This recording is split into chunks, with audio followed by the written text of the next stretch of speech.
Buenas tardes, queridos hermanos. Un fraternal saludo a todos los que a esta hora están conectados. Sean todos bienvenidos a nuestro servicio dominical en línea. Los motivamos a que sigan siempre conectados a nuestras transmisiones y que nos sigan apoyando para lograr los 1000 suscriptores en nuestra página de YouTube. Hoy les quiero dejar una reflexión que a mí en lo particular me toca el corazón. ¿Congregarse es una opción o es un deber para nosotros como creyentes? La Biblia asegura que Dios aprueba y está presente en las reuniones de sus hijos. Esto lo dice en Mateo 18:20. Porque donde están 2 o 3 congregados en mi nombre, allí estoy yo en medio de ellos.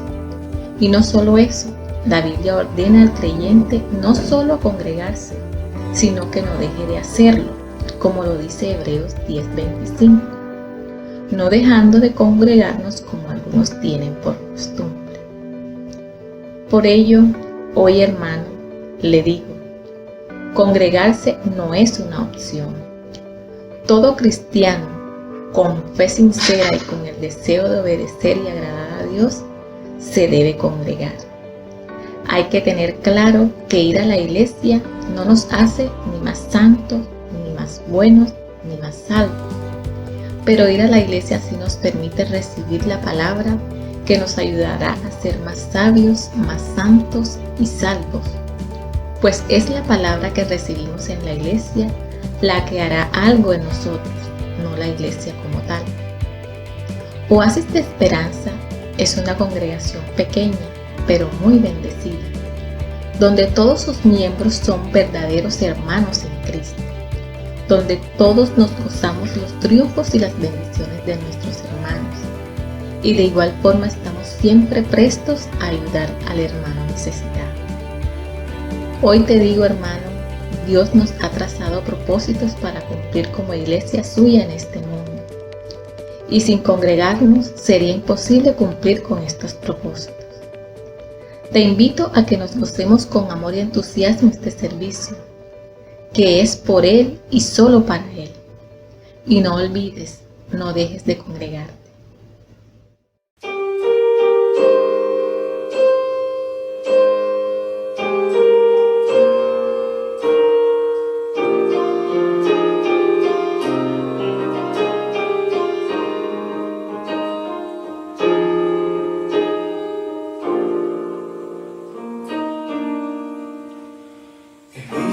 Tus miedos sanar, he visto tus ojos llorar, pero he visto tu corazón escondido está en tu interior, y me llamas, me pides y yo te doy misericordia y perdón. Quieres ocultarme tu intimidad, sabes que yo miro más allá. Yo quiero un corazón sincero, un corazón entero, en tiempos buenos, en tiempos malos. Sabes que siempre estaré de tu lado.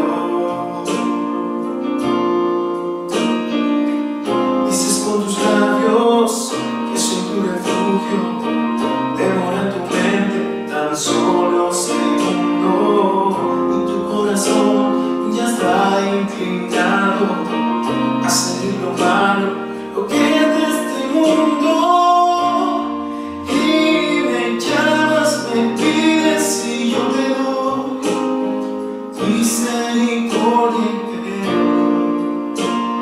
Quieres ocultarme tu intimidad, sabes que yo miro más allá. Yo quiero un corazón sincero, un corazón entero, en tiempos buenos, en tiempos malos. Sabes que siempre estaré de tu lado.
Queridos hermanos, les quiero compartir lo siguiente. En el sentido cristiano, la ofrenda no puede ser una obligación impuesta. Tampoco se puede hacer esperando una retribución, sino que acontece voluntariamente con fe y por agradecimiento y sobre todo por amor. Si uno ofrenda con esta actitud, la ofrenda, aunque requiera esfuerzo, frecuentemente ya no es concebida como un sacrificio. Así, muchas veces los creyentes no consideran una carga, sino un privilegio el poder participar con sus dones y fuerzas en bien de la comunidad y del prójimo. La disposición a la ofrenda nace del amor. Si la disposición a la ofrenda es sustentada por el amor, se cumple la voluntad de Dios y se obra en el sentir de Jesús. Quien da de lo que ha recibido, sea en bienes materiales o inmateriales, coloca señales de agradecimiento y amor, como nos lo dice Hebreos 13:16. Y de hacer bien y de la ayuda mutua no os olvidéis, porque de tales sacrificios se agrada Dios. La disposición a la ofrenda para los cristianos es cuestión de corazón. Es deseo de los creyentes expresar su agradecimiento y amor a Dios a través de dádivas concretas, como lo son los diezmos y las ofrendas. En las ofrendas lo decisivo es nuestra actitud. Por eso te invito a ofrendar mucho tiempo y fuerza. Quizás debas renunciar de alguna manera a ciertas cosas, porque también constituye una ofrenda todo lo que el creyente hace o deja de hacer por amor a Dios. Te recuerdo que no te olvides que de esas bendiciones que el Señor te ha dado, le puedes agradecer a través de la entrega de diezmos y ofrendas. Una vez que nos podamos reencontrar, lo lleves a la casa del Señor y lo coloques en el arbolito. Te pido ahora que sigas conectados con nosotros. Muchas bendiciones. Amén.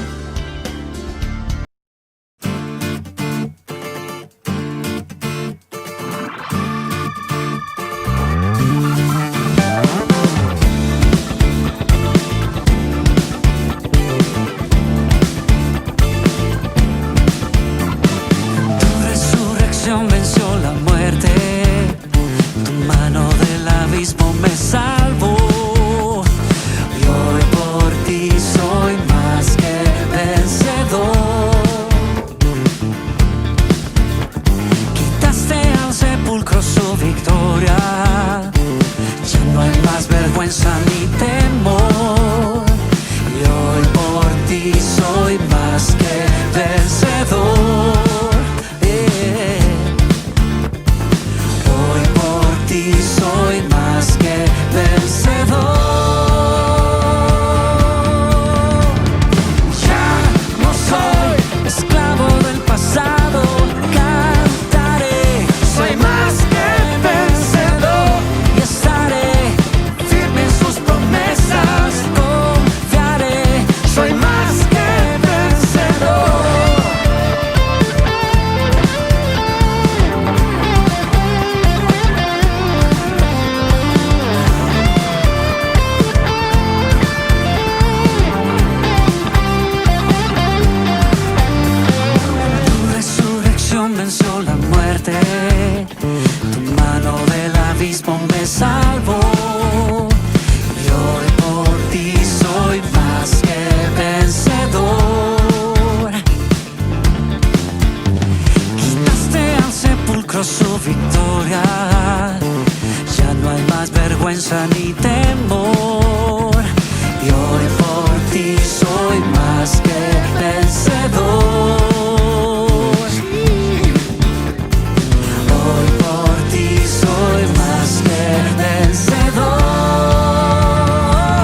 promesas confiaré. Soy más que vencedor, no soy esclavo del pasado. Cantaré, soy más que vencedor y estaré firme en sus promesas. Confiaré, soy más que vencedor.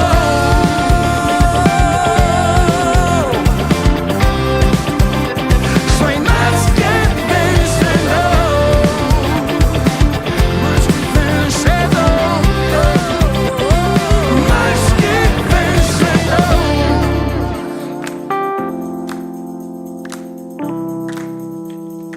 más que vencedor.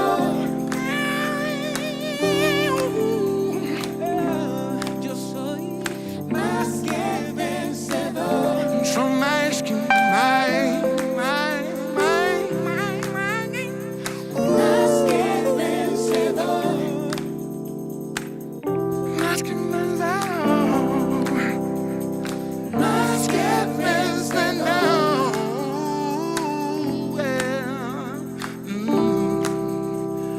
más que vencedor, más que vencedor,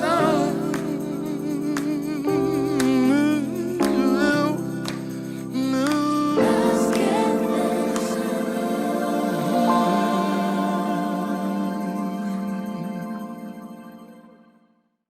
Buenas tardes a todos. Les damos la bienvenida a nuestro servicio dominical de hoy, 12 de abril del 2020. Es un placer tenerlos reunidos, ya sea por el Facebook Live o por aquí por el Zoom. Le damos gracias a Dios por la posibilidad que nos da de reunirnos en esta tarde para celebrar un servicio más, para poder reunirnos y congregarnos juntos como hermanos a pesar de las distancias. Los quisiera invitar para que leamos unos versículos en el Evangelio de Lucas, capítulo 24, versos del 1 al 6. Lo voy a leer en Nueva Versión Internacional para que me puedan seguir. Dice así: el primer día de la semana, muy de mañana, las mujeres fueron al sepulcro, llevando las especias aromáticas que habían preparado. Encontraron que había sido quitada la piedra que cubría el sepulcro, y al entrar no hallaron el cuerpo del Señor Jesús. Mientras se preguntaban qué habría pasado, se les presentaron dos hombres con ropas resplandecientes.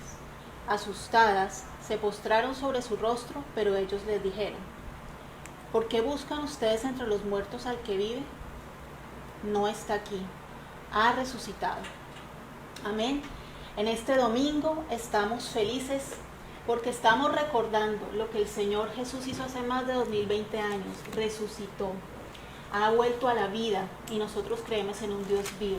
Así que yo te animo, hermano, hermana que me estás viendo por estos medios digitales, a que nos unamos en una celebración por la vida del Señor Jesús, por aquel que es nuestro Redentor, por aquel que venció la muerte, por aquel que es el que está sentado a la diestra del Padre, y aquel quien es nuestra esperanza.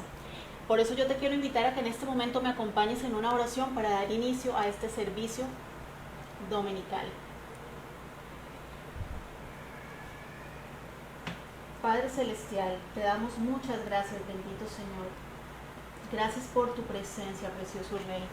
Gracias, Señor, porque hoy tenemos la posibilidad de reunirnos en tu nombre, Señor, de estar delante de tu presencia. Esto nos reunimos con amor, Señor, para exaltar y glorificar tu nombre, Señor. Te bendecimos, Señor, todos los que estamos reunidos, Señor, desde cualquier lugar del mundo, Padre Celestial, recordando tu obra redentora en la cruz, Padre Celestial. Bendecimos a nuestros hermanos, Señor, en Cartagena, Padre Celestial, en Bogotá, en Ibagué, Padre Santo. A todos aquellos que desde cualquier otro lugar del mundo, Señor, nos están viendo y se están uniendo a este clamor hermoso por tu nombre, Señor, por glorificar y exaltar al Rey de Reyes y Señor de Señores. Te pedimos, Señor, que dispongas nuestros corazones para recibir una hermosa palabra de gozo, Padre Celestial, en esta tarde. Una hermosa palabra inspirada por tu Santo Espíritu. Que nos dispongamos, Señor, desde ahora para exaltar tu nombre en todo tiempo, bendito Señor. Te damos toda gloria y toda honra, y en tu presencia quedamos en el nombre de Jesús. Amén y amén. Bueno, bienvenidos todos en esta tarde, los que están conectados acá por Facebook Live y los que están conectados por Zoom, sean bienvenidos hoy domingo, donde estamos celebrando la resurrección de nuestro amado Señor Jesucristo. Un evento que marcó la historia, un evento que marcó el inicio de la cristiandad y que es nuestra mayor evento donde se marca nuestra fe, donde nuestra fe es reafirmada, donde nuestra fe realmente se cimenta, y es en la resurrección de Jesús. Hay muchos próceres, muchos profetas que en su momento, en determinada situación de la vida, tomaron el lugar como mensajeros de parte de Dios y murieron, como todo ser humano, murieron, pero podemos hoy comprobar que muchos de ellos, sus restos están en una tumba. Muchos de ellos, aunque dieron buenas enseñanzas, dieron buenos principios morales para llevar a cabo en la vida, la diferencia de ellos con relación a Jesús es que sus cuerpos aún siguen en la tumba. Jesús sí fue crucificado. Jesús sí murió en una cruz. Jesús, su cuerpo fue llevado a una tumba. Así es. Pero al tercer día, como él mismo lo había dicho y como los profetas lo habían dicho, resucitó con gran poder y gran gloria. Su tumba está vacía y hoy podemos ir a la Tierra Santa, ir a Jerusalén o ver los videos de todos estos sitios arqueológicos y sitios y el lugar donde fue sepultado Jesús en su momento y poder corroborar, comprobar de que Él resucitó. No, su tumba está vacía, no está el cuerpo de Él ahí. La tumba está vacía y está sentado hoy a la diestra de Dios Padre, intercediendo por todos nosotros allá en los cielos y nosotros esperando su pronto regreso. Quiero seguir con el versículo que leyó mi amada esposa en Lucas capítulo 24 para los que se acaban de conectar. Dice el capítulo 24, 1 en adelante: el primer día de la semana, muy de mañana, vinieron al sepulcro trayendo las especias aromáticas que habían preparado y algunas otras mujeres con ellas. Y hallaron removida la piedra del sepulcro. Y entrando no hallaron el cuerpo del Señor Jesús. Aconteció que estando ellas perplejas por esto, he aquí se pararon junto a ellas dos varones con vestiduras resplandecientes, dos ángeles. Y como tuvieron temor y bajaron el rostro a tierra, les dijeron estos dos hombres, estos dos ángeles: ¿por qué buscan entre los muertos al que vive? ¿Por qué buscan entre los muertos al que vive? No está aquí, sino que ha resucitado. No está aquí, sino que ha resucitado. Y siguen diciendo ellos: acuérdense de lo que Él les habló cuando aún estaban en Galilea, diciendo: es necesario que el Hijo del Hombre sea entregado en manos de hombres pecadores y sea crucificado y resucite al tercer día. Y el versículo 8 dice: entonces ellas se acordaron de sus palabras y volviendo del sepulcro dieron nuevas de todas estas cosas a los 11 apóstoles y a todos los demás. Ese grupo de mujeres que fueron al sepulcro, dice el versículo 10, eran María Magdalena y Juana y María, madre de Jacobo, y las demás con ellas, quienes dijeron estas cosas a los apóstoles. El escritor del Evangelio según San Lucas recalca, hace pues hincapié de quiénes fueron estas mujeres que estuvieron ahí. Eran las que apoyaban a Jesús ministerialmente, ¿no? Las que andaban con toda la comitiva en todos esos traslados que Jesús tuvo. Ok. Bueno, entonces teniendo en contexto lo que acabo de leerles en Lucas capítulo 24, del versículo 1 hasta el versículo 10, es el día domingo. Jesús había sido bajado de la cruz. Rápidamente ya comenzaba el atardecer y para los judíos se acercaba un día muy especial de la semana, como es el día de reposo, el día sábado para ellos, donde según la ley, según la Torá, ellos no podían hacer ninguna clase de actividades.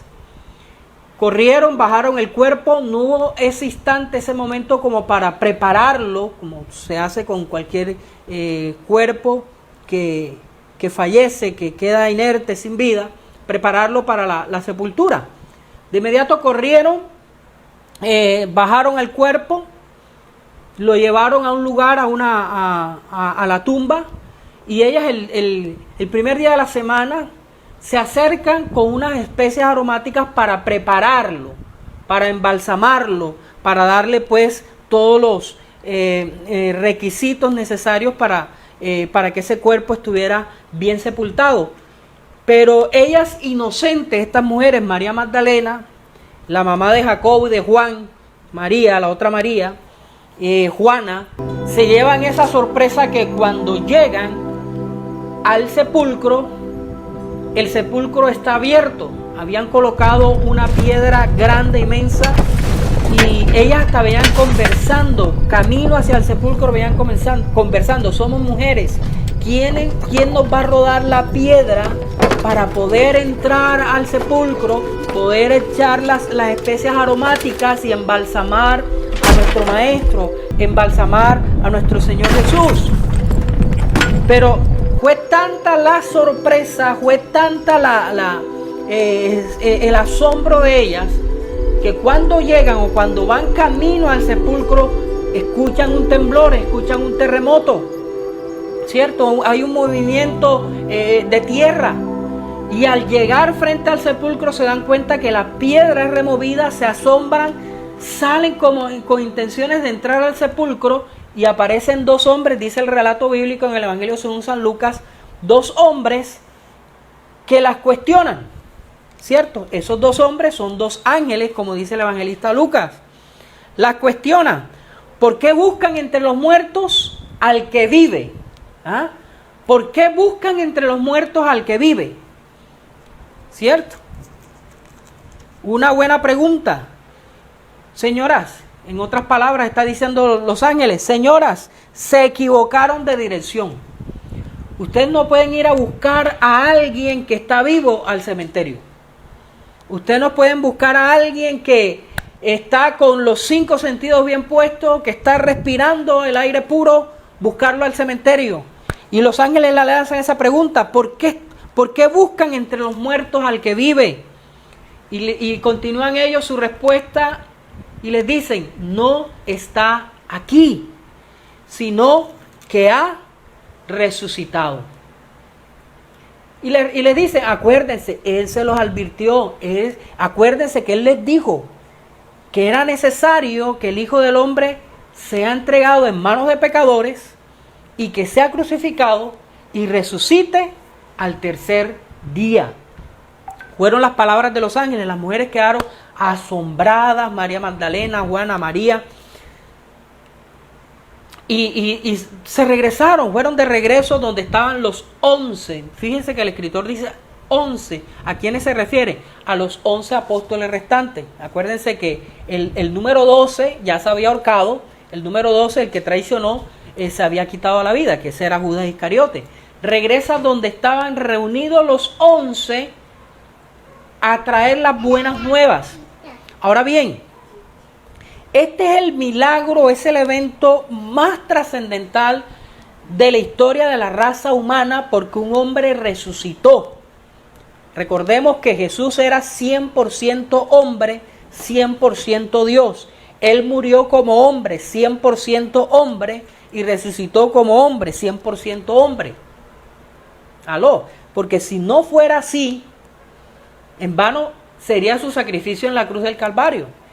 Él vivió como hombre para darnos ejemplo, para demostrarnos que sí, como en la raza humana caída, nuestra naturaleza caída que tenemos, sí podemos vivir sin pecar, sin ofender a Dios y teniendo una relación cercana de intimidad con Dios.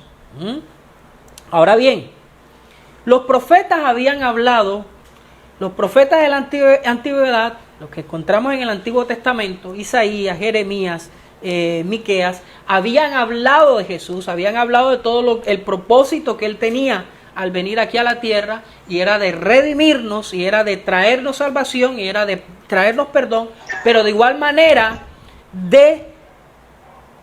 se había profetizado sobre él de que iba a resucitar.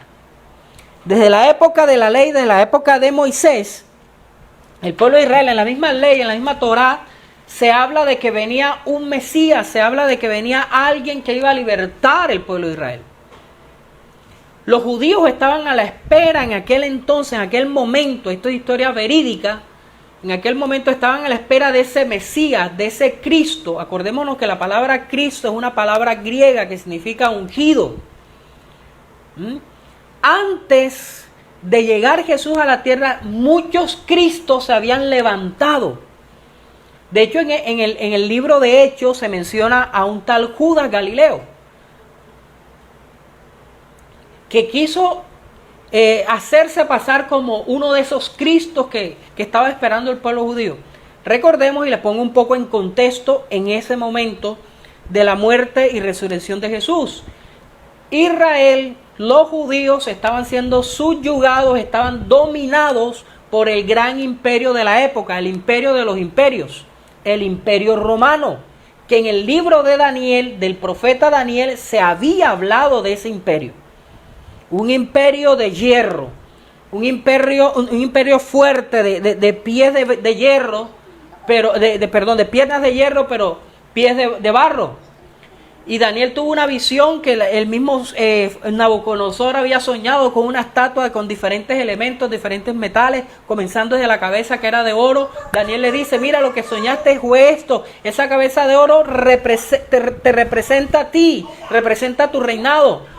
Y mire, y esos pies de hierro es un imperio que va a venir después, que va a ser fuerte, va a desmenuzar todo, pero que va a estar fundamentado en el barro, va a ser frágil a la vez. Y esa gran roca que tú viste que se desprendió de la montaña y que derrumbó esa imagen, esa estatua por diferentes materiales, metales que tú viste, es el reino de Dios que derrumbará todo reino, derrumbará todo imperio y establecerá su reino, y su reino será eterno. Eso lo profetizó Daniel más o menos unos 600 o 500 años antes de Jesús. Lo profetizó Daniel ahí en su libro, y lo podemos encontrar en la Biblia, ahí en el Antiguo Testamento. Y ya comenzaba a hablar de la venida del Mesías, de la venida del Cristo o del ungido. Ahora bien, cuando Jesús aparece, para el pueblo judío fue algo ilógico. Si ellos estaban esperando a un libertador, si ellos estaban esperando a alguien que los liberara del yugo de los romanos, del imperio romano, es lógico, tú y yo pensaríamos de la siguiente manera: si yo voy a ser liberado de algo, de alguien que tiene posesión sobre mí, que me tiene oprimido, yo espero que ese que venga a liberarme sea más fuerte que yo, tenga más inteligencia, tenga más fuerza física, y que pueda tomar a ese verdugo que me tiene subyugado y me pueda vencer. Los judíos no entendieron el reino que Jesús vino a darle, y no entendieron la base de ese reino y cómo Él los iba a liberar, porque ellos se fueron a lo físico, a ser libres del imperio romano.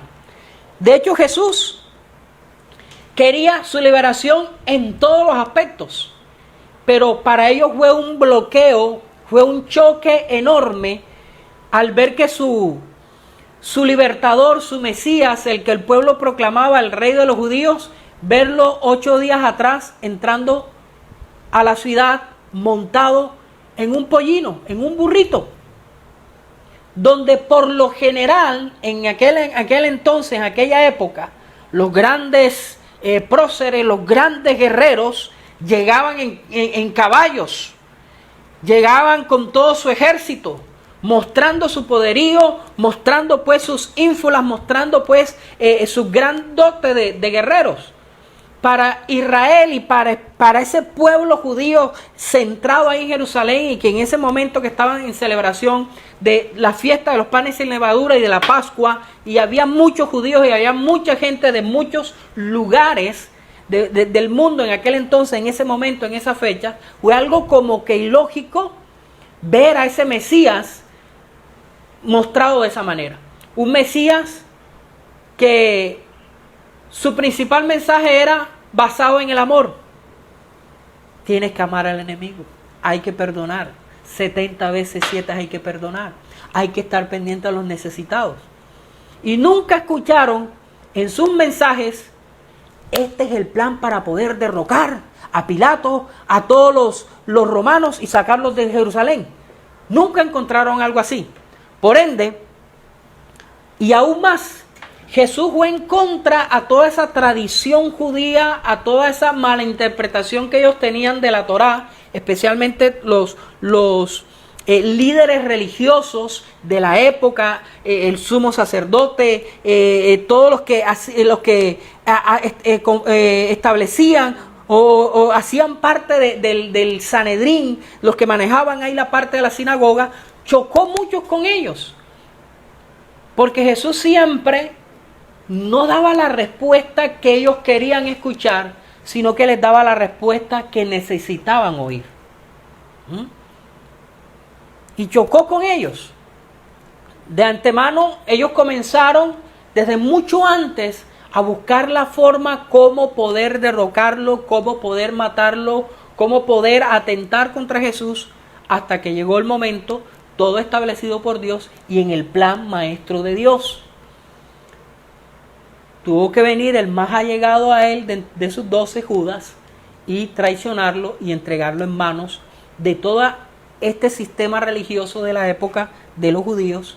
Y ellos, los mismos judíos, rechazaron al Mesías, al Hijo de Dios. Fueron los encargados de crucificarle, fueron los encargados de rechazarle, fueron los encargados de decirle: no nos interesa tu reino, no entendemos tu reino. Y lo crucificaron. Jesús repetidas veces les dijo a sus discípulos: es necesario que vaya a Jerusalén, es necesario que caiga en manos de pecadores, es necesario que muera, pero acuérdense, al tercer día resucitaré. Resucitaré. Hasta los mismos apóstoles, a pesar de que escucharon varias veces continuamente el anuncio, no lo grabaron en sus corazones. Porque cuando llegó el momento difícil, el momento cruel, la crucifixión, muchos se dispersaron, muchos dijeron: se nos acabaron estos 3 años de la gloria de Dios. Se nos acabaron estos 3 años de ver a los ciegos recibir la vista, de ver a los mudos hablar, de ver a los cojos andar, de ver a los muertos como Lázaro después de 4 días resucitar, de ver a los endemoniados ser libres como María Magdalena, y una cantidad de enfermos y milagros prodigiosos, portentosos que Jesús hizo en su momento. Hasta los mismos apóstoles dijeron, cuando lo vieron crucificado y cuando lo vieron morir: bueno, cerremos, se nos acabó la historia y vámonos para la casa. Pero no se acordaban que venía lo mejor de todo, y era lo que él mismo había prometido y que los profetas habían hablado: la resurrección. La resurrección. Fíjense que quiero mostrarles rápidamente algunos datos. Te voy a dejar citas, de pronto ya en la calma, en la quietud de tu casa, después de la transmisión, tú puedas revisarla y analizarla con más detenimiento. Algunas citas que hasta el día de hoy se mantiene dentro del pueblo judío la mentira, permítame decirlo así, porque los judíos hasta el día de hoy todavía están esperando el Mesías. Los judíos hasta el día de hoy están esperando a su Cristo, porque al verdadero lo rechazaron. Tú a un judío le preguntas quién es Jesús y ellos te van a decir: un judío ortodoxo, ¿Ah? Ellos te van a decir, Jesús fue un profeta más. Jesús fue alguien que por allá a inicio de los siglos se levantó y se quiso hacer pasar por hijo de Dios, pero ningún judío ortodoxo te va a reconocer, sí, Jesús es el Hijo de Dios, es el Cristo, es el Salvador del mundo. Ellos todavía están esperando al Mesías. Ellos todavía están esperando al Cristo, los judíos. Tú puedes buscar, hay una cantidad de videos ahí en YouTube, te vas a dar cuenta de muchos judíos cómo hablan y el concepto que tienen acerca de Jesús. A nosotros los cristianos, ahí meto a todos, ¿no? Todos los que seguimos a Jesús, sea la denominación que sea, ellos nos miran como que, ay, los pobrecitos. Siguen a un señor ahí que murió en una cruz, pero murió. Ellos no reconocen que Jesús resucitó. Y bíblicamente te voy a decir por qué no reconocen que Jesús resucitó. Las mismas autoridades judías de la época, si nos vamos, oye bien, anótame esta cita para que la estudies en tu casa con toda la calma. Mateo capítulo 27, voy a dar la primera cita. Mateo capítulo 27, versículo 62 en adelante. Mateo 27, 62 en adelante dice, al siguiente día, que es después de la preparación, o sea, se está refiriendo a la Pascua, se reunieron los principales sacerdotes judíos, ¿no? Y los fariseos eran un grupo de una secta religiosa de la época, ¿no? Ante Pilato. Fíjate bien los personajes que se reúnen. Los principales sacerdotes judíos de la época. Se reunieron los fariseos y fueron ante Pilato. Acuérdate que Pilato fue el que dio la sentencia de muerte para Jesús. Pilato era un emisario romano, ¿no? Era el gobernador romano de la época. Fueron ante Pilato diciendo, Señor, nos acordamos, escúchame bien, nos acordamos, están hablando ellos, que aquel engañador, refiriéndose a Jesús, que aquel engañador dijo, viviendo aún, cuando estaba vivo, dijo lo siguiente, después de 3 días resucitaré. Después de 3 días resucitaré. Versículo 64. Manda pues que se asegure el sepulcro hasta el 3er día.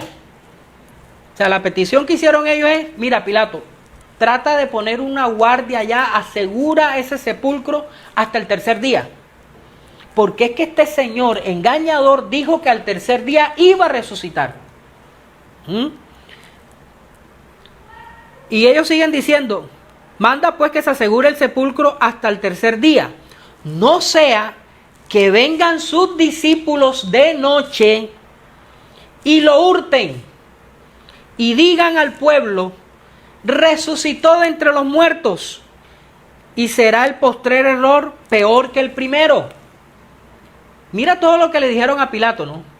Asegura el sepulcro, pon una guardia ahí, cuida a que nadie se vaya a robar el cuerpo, porque él dijo que al 3er día iba a resucitar, y ahora no vaya a ser que los discípulos de él se metan al sepulcro, roben el cuerpo y digan que resucitó, y entonces el error va a ser más grande. El postrer error va a ser más grande que el primero, porque en realidad no resucitó. Mira toda la astucia de los sacerdotes y toda con relación a la petición que van ante Pilato, ¿verdad? Los sacerdotes y los fariseos. Entonces Pilato le dice, ahí tienen una guardia, id a asegurarlo como sabéis. Entonces ellos fueron y aseguraron el sepulcro, sellando la piedra y poniendo la guardia. Por 3 días iban a colocar esa guardia, ¿cierto? Ellos tenían en mente eso, los principales sacerdotes judíos, los fariseos, e hicieron esa petición ante Pilato. Fíjate, él dijo que iba a resucitar. No vaya a ser que los discípulos entren de noche al sepulcro, se lleven el cuerpo y le digan a la gente, sí resucitó. Y fíjate, esta es la gran mentira que entre el pueblo judío ha quedado hasta el día de hoy. Hasta el día de hoy. Ellos piensan que Jesús no resucitó, sino que los discípulos de él se llevaron el cuerpo. Y sigo aquí mismo en el capítulo, me voy al capítulo 28 del Evangelio según San Mateo, capítulo 28 del Evangelio según San Mateo, versículo 11, Mateo 28, versículo 11, fíjate lo que dice después de la resurrección de Jesús. Ya Jesús ha resucitado, ya las mujeres fueron al sepulcro, los ángeles le hablaron, y fíjate lo que hacen estos hombres, los sacerdotes, los principales sacerdotes y los fariseos. Mira lo que dice en el versículo 11 de Mateo 28. En adelante. Mientras ellas iban, he aquí unos de la guardia fueron a la ciudad y dieron aviso a los principales sacerdotes. ¿Qué había ocurrido? Cuando iban camino las mujeres hacia el sepulcro, había temblado, habían llegado los ángeles, las guardias que estaban cuidando el sepulcro se asustaron, se dieron cuenta de que Jesús resucitó, la piedra fue movida por los ángeles y los de la guardia, los soldados que estaban cuidando el sepulcro, se fueron asustados, despavoridos, corrieron para la ciudad. Entonces dice el versículo 11, mientras ellas iban, he aquí unos de la guardia fueron a la ciudad y dieron aviso a los principales sacerdotes de todas las cosas que habían acontecido. Y reunidos con los ancianos y habido consejo, dieron mucho dinero a los soldados. Los principales sacerdotes judíos, cuando los soldados llegan y le cuentan lo que ha pasado, los mismos sacerdotes, dice la Biblia, estoy leyendo un texto bíblico que lo puedes leer en cualquier Biblia, la que tú tengas. Habido consejo, dieron mucho dinero a los soldados. Eso se llama ¿cómo? Los abogados que están ahí conectados, ¿cómo se llama? Soborno, ¿no? Soborno. Y les dijeron, ¿no? Decid vosotros, los principales sacerdotes le dicen a los soldados, decid vosotros, sus discípulos vinieron de noche y lo hurtaron, estando nosotros dormidos. Y si esto lo oyere el gobernador, que era Pilato en ese momento, nosotros, dicen ellos, los sacerdotes, nosotros le persuadiremos y os pondremos a salvo a ustedes. Así que no se preocupen, mijitos, por aquí por debajo de la mesa, tomen estos garabitos, estos de 50, el de 100, ¿cuál es? Estos Gabriel García Márquez de 100, los verdecitos, tómenlos, no digan, si les preguntan, dicen que ustedes se quedaron dormidos de noche y los discípulos vinieron y se llevaron el cuerpo y ahora están diciendo que resucitó. Y si Pilato los pone en consejo de guerra, los lleva a descargo, no se preocupen, nosotros nos encargamos de persuadir a Pilato y que todo quede aquí entre nosotros. Nadie más debe enterarse de esto. Ustedes rieguen la voz de que fueron los discípulos que se robaron el cuerpo. ¿Qué tal? ¿Qué tal, no? Y ellos, tomando el dinero, hicieron como se les había instruido. Este dicho se ha divulgado entre los judíos hasta el día de hoy. Por eso es que los judíos todavía están esperando el Cristo.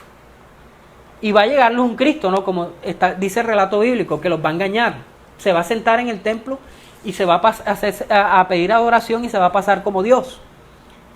Y ese Cristo no es el verdadero Cristo, sino el contrario, el anticristo. Entonces, hasta ahí, mirando las evidencias de Jesús, Jesús realmente resucitó hasta el día de hoy. Y hay evidencias claras de que Él resucitó. Él tenía que morir, como todo ser humano. Pasó por la muerte, probó el aguijón de la muerte, pero la muerte no pudo levantar la bandera sobre Él y declarar victoria sobre Él, porque Él venció la muerte. ¿Aló? Venció la muerte. Y con este pasaje con el que iniciamos, estamos dando a entender, dándonos a conocer a ustedes hoy, de que nosotros seguimos a un Cristo que está vivo, a un Cristo lleno de poder. Ahora, ¿cuál fue el objetivo de la muerte de Jesús? Recordemos y vayámonos a ese momento de esos últimos minutos de Jesús en la cruz, esos últimos segundos antes de exhalar. La penúltima palabra fue consumado es, lo que miramos el viernes, y la última palabra fue: Padre, en tus manos encomiendo mi espíritu. Y luego de más de casi 6 horas de estar con los brazos extendidos en esa posición que es súper difícil, de que todas sus entrañas, su sistema respiratorio se desgarrara por completo, de que todo su cuerpo botara esa sangre, quedara sin una gota de sangre, sin un centímetro de sangre en su cuerpo, derramando toda su sangre, porque era necesario que el cordero derramara su sangre, porque en la ley estaba establecido que sin derramamiento de sangre no hay perdón, no hay remisión de pecados. Y él estaba cumpliendo o haciendo lo mismo que se establecía en la ley para la remisión de pecados en la fiesta conocida como el Yom Kippur, que celebraban los judíos o que en el Antiguo Testamento. Cuando él expira, entrega el espíritu, hace su último suspiro y muere. Somos un ser tripartito. El cuerpo quedó inerte ahí en esa cruz, ¿cierto? La otra parte, el espíritu, que es quien que da a Dios, volvió a Dios, pero el alma que está dividida ahí por la mente, por el intelecto, las emociones y la voluntad. ¿Qué pasó con el alma de Cristo Jesús? Bíblicamente te voy a explicar qué sucedió con el alma de Cristo Jesús desde ese momento que da la última palabra en la cruz, el último suspiro. ¿Qué sucede? Según el relato bíblico, lo que hablan los evangelios acerca de la crucifixión, en el momento que Jesús muere ocurre un evento geológico. ¿Cuál fue el evento geológico? Hubo un terremoto. La tierra tembló en ese instante. Yo no sé si tú alguna vez has estado en un lugar, en un sitio que haya temblado. Bueno, en mi vida nada más he estado una sola vez que sentí un temblor. Bueno, y cuando estuve en Chile también sentía varios temblores allá, pero esa sensación de estar en un lugar y que todo se mueva no es como muy buena ni muy recomendable. Pero el temblor de ese día de la muerte de Jesús en la cruz fue inmenso. El templo en Jerusalén, el lugar sagrado del pueblo judío, ocurrió un evento extraordinario. El templo estaba dividido en 3 partes: los atrios, el lugar santo y el lugar santísimo, donde posaba la presencia de Dios, donde estaba el arca, donde estaba pues el lugar sagrado para los judíos. Y ese lugar santísimo del lugar santo estaba separado por un velo. Y la única persona permitida a entrar allá era el sumo sacerdote una vez al año, es lo que establecía la Escritura, o establece la Escritura. Ese día que hubo el terremoto, el templo se movió, ese velo se rasgó de arriba a abajo, lo que separaba el lugar santísimo del lugar santo. ¿Indicando qué? Un simbolismo. Dios diciéndolo a la humanidad: ya no hay obstáculos para que ustedes lleguen a mi presencia. Entrad confiadamente al trono de la gracia, porque el Hijo, el Cordero inmolado de Dios, ha abierto el camino, ha abierto la brecha para tener comunicación plena, directa y total con Dios.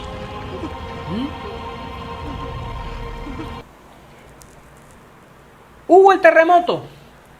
Dice que desde la hora sexta, más o menos 12 del día, hasta la hora novena, tipo 3 de la tarde, hubo oscuridad. La oscuridad que denotan tinieblas, el imperio de las tinieblas, y con su líder a la cabeza, ese ángel desterrado de los cielos, Luzbel, el ángel de luz. El diablo tenía el control en ese momento ahí en la cruz. Por eso las tinieblas. Yo me imagino siempre ese cuadro. Ustedes, los que me conocen, saben que cuando yo leo la Biblia, a mí me gusta pintarme la película. Ya, yo no sé por qué no me han llamado de Hollywood, ¿no? Pero me gusta pintarme la película, imaginarme esa escena. Yo me imagino las nubes, los nubarrones, cómo cubrían el suelo palestino, el suelo israelí, el suelo de Jerusalén, del Gólgota, del Calvario, en ese momento. Y el diablo teniendo el control con todos sus secuaces ahí en ese momento. Las tinieblas, mientras que el Hijo de Dios ahí sufriendo en la cruz. Por 3 horas, desde las 12 del día hasta las 3 de la tarde. Pero cuando Él lanza la última palabra y entrega al Espíritu, yo imagino al diablo como que riéndose. Yo me pinto la película, si permítanme pintarme la película de esa manera. Yo me imagino al diablo riéndose. Pensabas que no ibas a caer en mis manos, pero yo tengo en mis manos mi haz, y el gran haz que yo tengo es la muerte, y ya caíste en mis manos. Pensabas que te ibas a librar de mí. Hiciste muchas cosas, salvaste a muchos mientras estabas vivo, pero ya te tengo en mis manos. Mi pequeño haz medio lo moví y ya moriste. Pero el diablo, en vez de lograr una victoria, aceleró su derrota. Porque yo me lo imagino a él muerto de la risa frente a la cruz, viendo el cuerpo inerte de Jesús. Cuando de repente sucede el evento geológico del terremoto. Y yo me imagino que de ese cuerpo inerte sale el alma de Jesús, resplandeciente, gloriosa. Y yo me pinto el cuadro así, me lo imagino así. Yo me lo imagino así, cual película de Hollywood. Jesús saliendo, su alma saliendo de su cuerpo. Resplandeciente, cual guerrero. Y agarrando al mismo diablo así por el cuello como cual guiñapo. Y diciéndole, yo tengo poder y autoridad sobre ti. Y hay una cita bíblica que respalda cómo me pinto yo la película. Colosenses 2:15. Una de las cartas de Pablo dice, y despojando a los principados y a las potestades, los exhibió públicamente, triunfando sobre ellos en la cruz. Porque el enemigo pensaba, lo mato y gané la batalla. Y resulta fue que aceleró su derrota. Porque cuando el cuerpo estaba inerte, salió su alma llena de gloria, llena de la majestad de Dios Padre. Y le dijo al diablo, yo tengo autoridad y poder sobre ti. Y su alma entró a la tierra. Y cuando su alma entra a la tierra tembló. Abidán, ¿y dónde sacas eso? Ya me estás inventando cuenticos ahí fantásticos. Te lo busco a la Biblia. Te dije que te iba a demostrar mi historia bíblicamente. Mateo 12, capítulo 12, versículo 40. Mateo 12, versículo 40. El mismo Señor hablando, el mismo Señor Jesús hablando, dice en sus propias palabras, porque como estuvo Jonás en el vientre del gran pez 3 días y 3 noches, así estará el Hijo del Hombre en el corazón ¿de qué? En el corazón de la tierra 3 días y 3 noches. Aló, yo no sé si tú alguna vez habías leído esa cita. Pero así como estuvo Jonás 3 días y 3 noches en el vientre de un pez, así va a estar el Hijo del Hombre 3 días y 3 noches en el corazón de la tierra. Entonces cuando sale el alma de Jesús del cuerpo ahí inerte en la cruz, agarra el diablo, hay el terremoto porque su alma entra a la tierra, al corazón de la tierra. Ya él lo había advertido. Ajá, vida, ¿en qué fue a hacer Jesús al corazón de la tierra? En el Antiguo Testamento, David en su salmo lo menciona mucho, habla del Seol, el lugar de los muertos. En el Antiguo Testamento el Seol estaba dividido de 2 partes. Jesús en una parábola lo explicó también, la parábola de Lázaro y el rico. En una parte estaba el infierno, que era dividida por una cima, y en la otra parte estaba el paraíso. Por eso Jesús le dijo como muchos dicen, no, al ladrón bueno. Nosotros catalogamos un ladrón bueno, hasta ahora sé que los ladrones son buenos. Le dijo al ladrón bueno, hoy estarás conmigo, ¿dónde? En el paraíso. Porque ese mismo día Jesús iba a ir al corazón de la tierra, al Seol, donde estaba el infierno y estaba el paraíso dividido por una cima. Y recordemos el relato que Jesús hace de la historia de Lázaro y el rico, ¿no? Que explica esa parte del Seol. ¿Cuál es la cita que te baso? Ya te di la de Mateo 12:40. Tuvo que ir al corazón de la tierra, por eso la tierra tembló. La misma naturaleza sintió la majestad de Dios dentro de sí misma. Hay otra cita en la Biblia, Efesios 4:8. Tenía que ir al corazón de la tierra, ir al paraíso, porque allá en el paraíso estaba toda esa gente del Antiguo Testamento esperando la redención. Esperando la redención. ¿Quién estaba por allá? El viejito Abraham, la viejita Sara que había comido cabrito con él allá en el desierto. El rey David brincando como corderito, ovejita. Todos esos profetas del Antiguo Testamento estaban esperando la redención del Mesías, la redención del Cordero inmolado que quita el pecado del mundo. Ellos estaban ahí, en el Seol, en el paraíso. Y dice Efesios 4, versículo 8, por lo cual dice, subiendo a lo alto, llevó cautiva la cautividad. Toda esa gente del Antiguo Testamento que estaba esperando la redención de Jesús, que se dio en los evangelios, lo registran los evangelios. Eso de que subió a lo alto, llevando cautiva la cautividad y dio dones a los hombres. Y eso de que subió, ¿qué es? Sino que también había descendido primero a las partes más bajas de la tierra. Cuando Jesús muere y va al corazón de la tierra, hace esa separación. Quita el paraíso del Seol y lo lleva ¿a dónde? A lo alto, arriba, a toda esa gente que estaba esperando la redención. Anótele todo. La reina Esther, Jeremías, Isaías, David, Sarita, Samuel, toda esa gente del Antiguo Testamento. Josué, Abraham, Isaac, Jacob, Moisés, todos esos hebreos que murieron también ahí en Egipto, construyendo las pirámides de Egipto.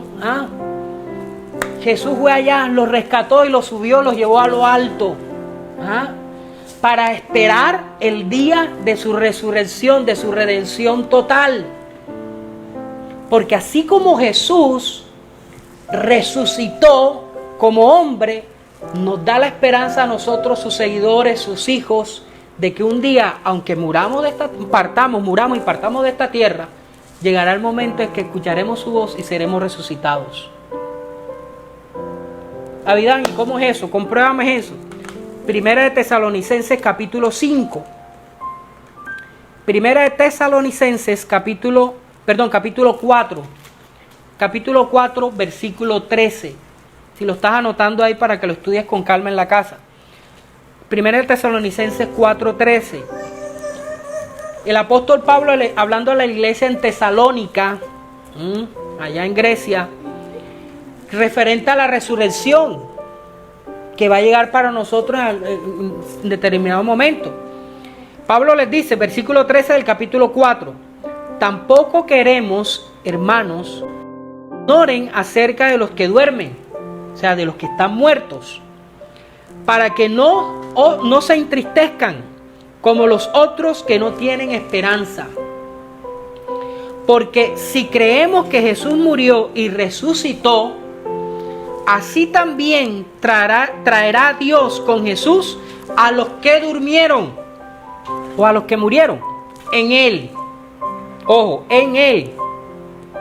Por lo que decimos esto en palabras del Señor, que nosotros que vivimos, que habremos quedado hasta la venida del Señor, no precederemos a los que durmieron, a los que estaban muertos.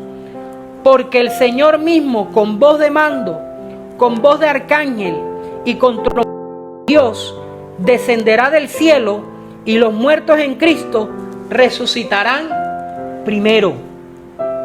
Esto es una gran promesa. Alguien que me diga amén. Hay que creer esto. Hay que creerlo. Los muertos en Cristo resucitarán primero. 17. Luego nosotros, los que vivimos, los que hayamos quedado, seremos arrebatados juntamente con ellos en las nubes para recibir al Señor en el aire, y así estaremos siempre con el Señor. Por tanto, alentaos los unos a los otros con estas palabras. Es la esperanza que tienen los cristianos. ¿Habían qué clase de cristianos? Aquellos que han creído en Jesús, que le han recibido como su único y suficiente Salvador. Abidán, ¿son los que van a una iglesia? No, no te estoy hablando de los que van a una iglesia. Son aquellos que tienen una amistad, una relación con Dios, que han creído en Él, que le buscan, que le agradan con cada acto diario que tienen en su vida, que le creen a ciegas, ¿ah? Creen en la palabra del Señor. Es la promesa que tenemos los nacidos de nuevo, los cristianos, que aunque muramos, llegará el día en que escucharemos su voz cuando Él venga por segunda vez y seremos resucitados, así como Él resucitó. Porque aunque los sacerdotes judíos de la época trataron de engañar y trataron de dejar sentado de que Jesús no resucitó, no pudieron con esa trama, ¿cómo sería la palabra? Esa argucia, esa gran mentira que querían dejar. Jesús sí resucitó. Y hoy, como dice la palabra, está sentado a la diestra de Dios Padre, intercediendo por todos nosotros. Y nosotros esperando su redención, esperando que Él vuelva. Por eso cuando llega Semana Santa y llega este día como hoy, el día de la resurrección, además de decir felices Pascuas, recordar, y como le dijo Pablo aquí al terminar estos versículos a los cristianos en Tesalónica, alentados con estas palabras, que pronto vendrá nuestra redención, que aunque partamos de esta tierra, estamos próximos a escuchar su voz cuando Él venga en las nubes por su pueblo, por sus hijos, por su iglesia, a buscarnos, a rescatarnos, a redimirnos, y se acabará todo, porque con Él sí se puede. Con Él sí lo tenemos todo. Y Él nos lo va a demostrar y se lo va a demostrar a la raza humana que con Él sí se podía todo. Hoy el mundo está como está. No es porque Dios lo esté castigando, es porque el mundo se ha olvidado de Dios. Porque si Dios estuviera aquí, no estuviéramos así. Porque cuando Él creó a Adán y Eva, creó al huerto del Edén, ellos tenían todo. Pero cuando el hombre decidió hacer las cosas sin la dependencia de Dios, comenzaron los males para el ser humano, para la raza humana. Alejados de Dios no podemos hacer nada. Y fíjate, y ya quiero redondear para terminar e ir concluyendo. La última cita, 1 Corintios, capítulo 15. Estoy tratando de hacerlo más rápido y sé que estoy siendo un poco superficial, porque esto sería una clase bien interesante si te la doy con más detalle y con más profundidad, pero por cuestiones de tiempo no la puedo hacer.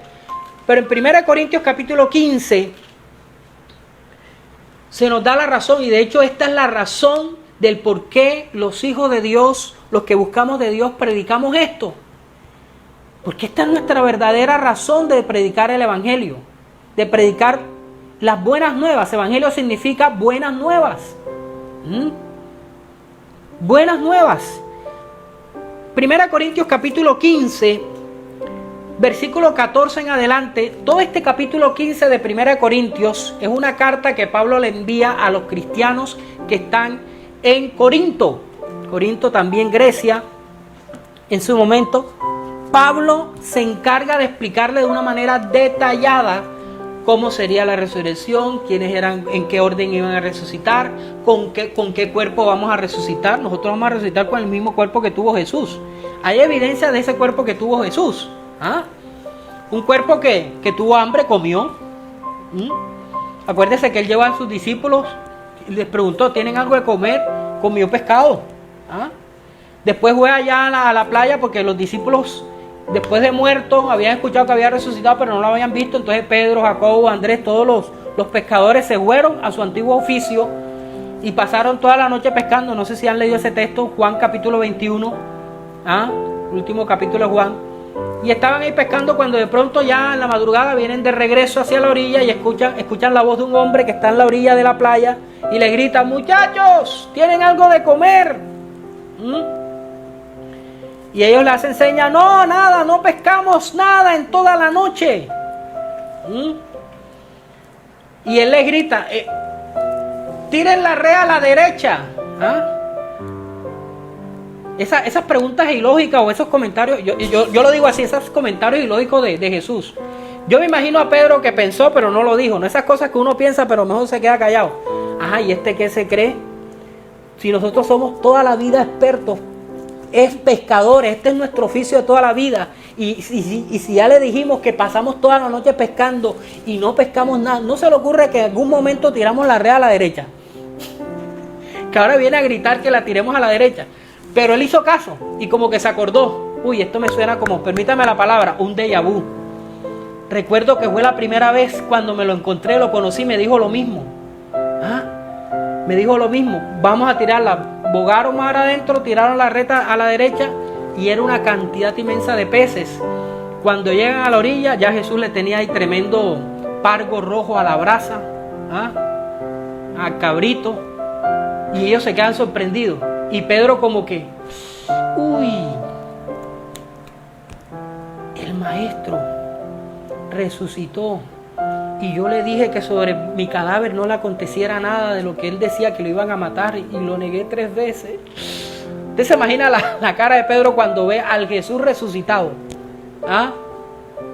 Y se sentó a comer con ellos, y bueno, y después vino la conversación de Pedro, y esa es otra prédica que otro día se las doy, ¿no? De toda esa conversación de Jesús y Pedro y cómo Jesús restauró a Pedro después de su negación.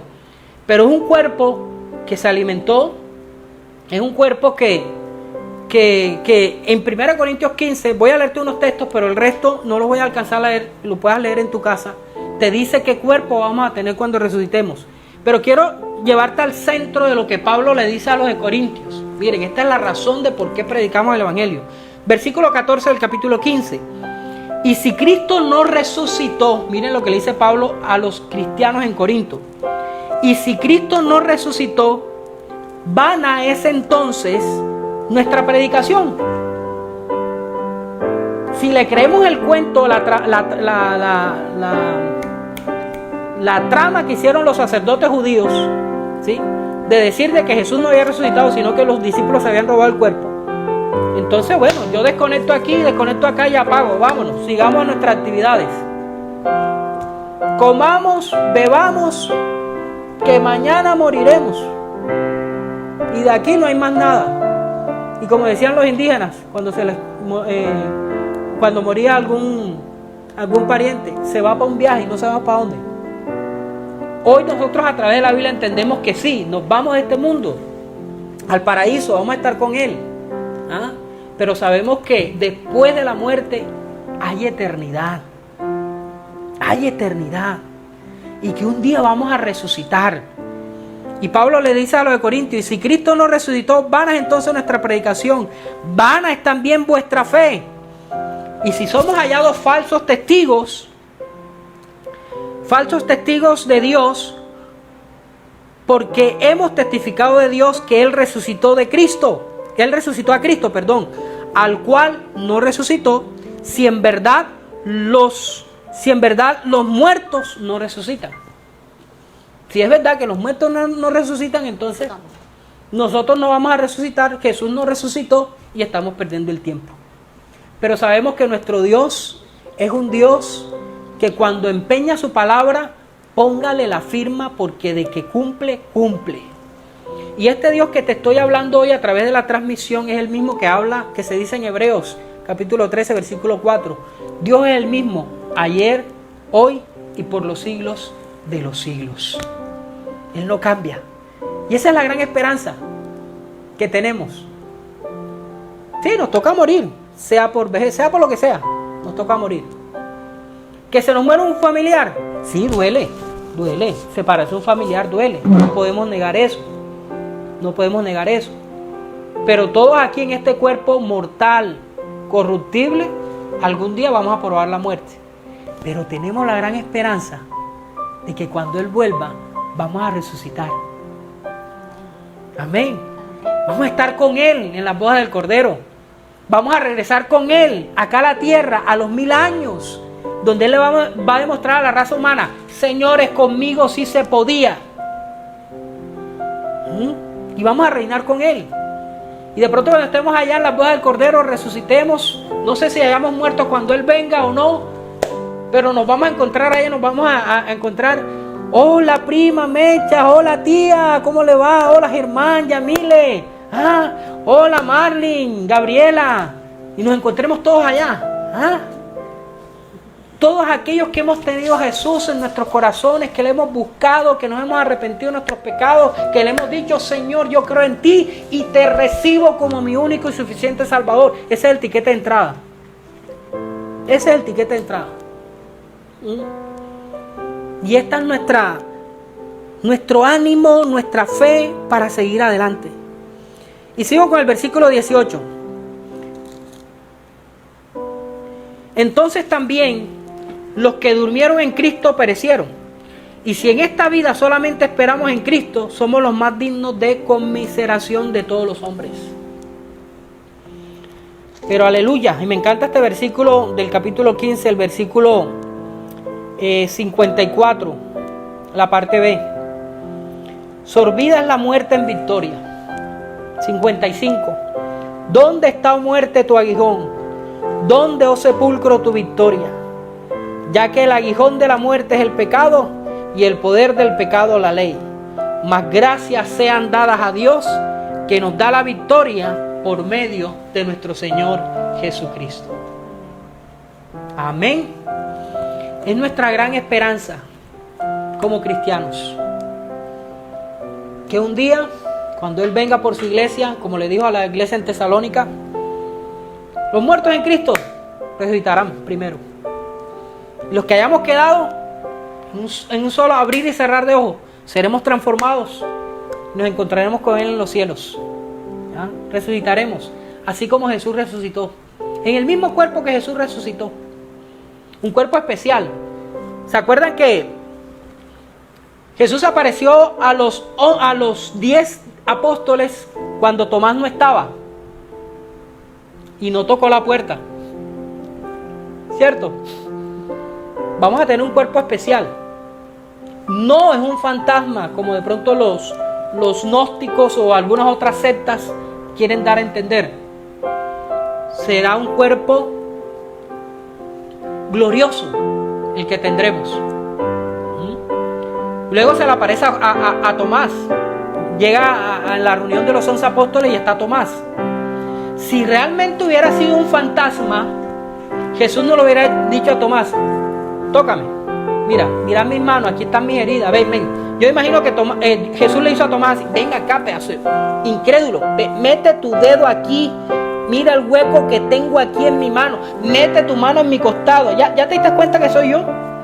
Un fantasma es un cuerpo que tú no puedes tocar, no puedes palpar. Un espíritu, un demonio, ¿cierto? Pero Jesús le hizo la demostración a los 10 y a Tomás, en total a los 11 apóstoles, diciéndole: es el mismo cuerpo, no están soñando. Es mi cuerpo, aquí están las heridas, aquí está mi costado traspasado por la lanza del soldado. Por algo el centurión al final, cuando vio que él murió y ocurrió el terremoto, el centurión tuvo que decir, quitarse el casco y: verdaderamente este era el Hijo de Dios. ¿Qué hicimos? Amados, termino y concluyo diciéndote: nuestra fe no es vana, está bien fundamentada, es grande, porque creemos en un Dios glorioso y un Jesús resucitado. No está en una cruz clavado, está sentado a la diestra de Dios Padre, intercediendo por todos nosotros, mostrando su amor, su misericordia.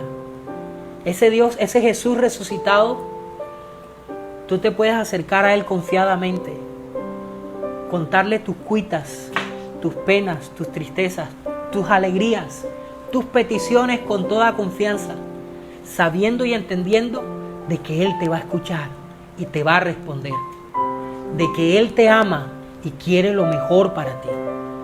Que tú puedas pedirle por tu familia y Él te va a escuchar. Fíjate que la Biblia dice que antes que nosotros abramos nuestra boca para pedirle algo, ya Él sabe de qué tenemos necesidad. Imagínate si no será un Padre tan amoroso, tan especial. A mí a veces me dan ganas como que de saber qué me va a pedir Gabriel antes de que llegue ante mí a pedirme algo, ¿no? Pero imagínate, Dios tiene esa facultad. Imagínate cuánto nos ama que antes de que le pidamos algo, ya Él sabe de qué tenemos necesidad. Pero él le encanta que sus hijos lleguen ante Él. Por ejemplo, a mí me encanta que Gabriela llegue ante mí. Papi, nevera, nucita. Una nucita. Aunque le tenemos restringidas las nucitas porque hay que cuidarla, ¿no? Hay que cuidarle la salud. Pero a mí me encanta que mi hija me pida algo. A mí me encanta. Aunque a veces la mamá se pone brava y me regaña a mí, pero a mí me encanta que mi hija me pida algo. Ahora tú te logras imaginar, alcanzas a imaginar lo que se fascina y se deleita a Dios cuando tú que me estás viendo, no sé, te apartas de todo el bullicio, de toda la gente que te rodea y te metes tú solito, no sé, en tu cuarto, en un lugar solo y le pides a Dios en tus propias palabras. Es lo más hermoso, lo más lindo que tú puedes hacer. Pedirle a Dios por lo que tú necesitas, por lo que tú deseas, por lo que tú quieres. Pidámosle a ese Jesús resucitado, a ese Jesús que está sentado a la diestra de Dios Padre, que te ama y que quiere lo mejor para ti y que muy pronto va a venir por cada uno de nosotros. Amén. Vivamos esta esperanza grande que tenemos de la resurrección. No es cuento de hadas, no es una fábula, porque la Biblia no relata fábulas, la Biblia relata cosas verídicas, historias verídicas. Quiero terminar con esta oración y quiero invitarte a que me acompañes a orar en esta noche. Amado Dios que estás en los cielos, te damos gracias. Gracias por tu inmenso amor para con nosotros. Gracias porque cada vez que estudiamos la palabra te conocemos a ti. Cada vez que la escudriñamos, la miramos con detenimiento, podemos ver tu carácter. Podemos ver tu amor, tu bondad para con nosotros. Señor, gracias por haber enviado a tu Hijo Jesús a morir en la cruz del Calvario. Pero tan bueno y tan grande eres tú, que no lo dejaste en la cruz, no lo dejaste en una tumba fría, sino que lo resucitaste con poder y gloria. Lo levantaste y hoy está sentado a la diestra tuya, velando e intercediendo por cada uno de nosotros y esperando que tú le indiques: ves por mis hijos, ves a traerme a mis hijos. Y nosotros estamos, Señor, anhelando que eso suceda pronto, Padre, anhelando ver a Jesús. Los que de pronto en este siglo XXI no pudimos tener esa experiencia física, poderlo ver a cara, aunque hoy la tenemos espiritual, le sentimos, vivimos su fe en Él. Poder tener esa experiencia como la tuvieron los apóstoles, estar cerca de Él, mirarlo cara a cara. Jesús, ven pronto por nosotros.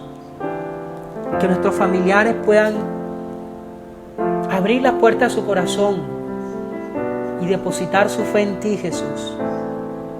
Comprar el tiquete, recibir el tiquete, no tienen que comprarlo, simplemente recibirlo porque la salvación es gratis. No por obras para que nadie se gloríe, porque por gracia somos salvos. Por medio del regalo del sacrificio tuyo en la cruz. Y de que hoy que celebramos el mundo cristiano, la resurrección, aumentar nuestra fe sabiendo de que aunque muramos, llegará el día en que tú nos resucitarás, Señor. Y viviremos eternamente. Porque cuando tú creaste al hombre, lo creaste inmortal. La muerte no estaba sobre él. Señor, gracias te damos. Yo doy gracias por cada una de las personas que hoy se sintonizó en esta transmisión.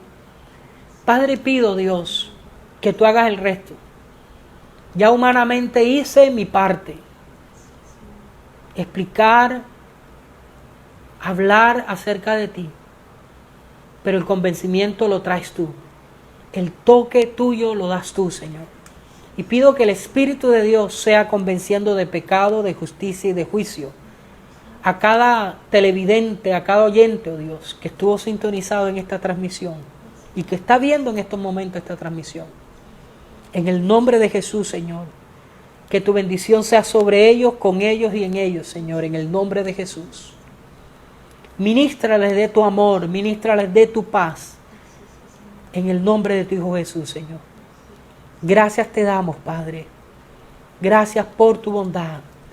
Gracias por tu salvación en tu Hijo Jesús. Te amamos, te bendecimos y te damos gracias. Llévate esta pandemia, Señor. Llévate esta enfermedad, este virus en el nombre de Jesús.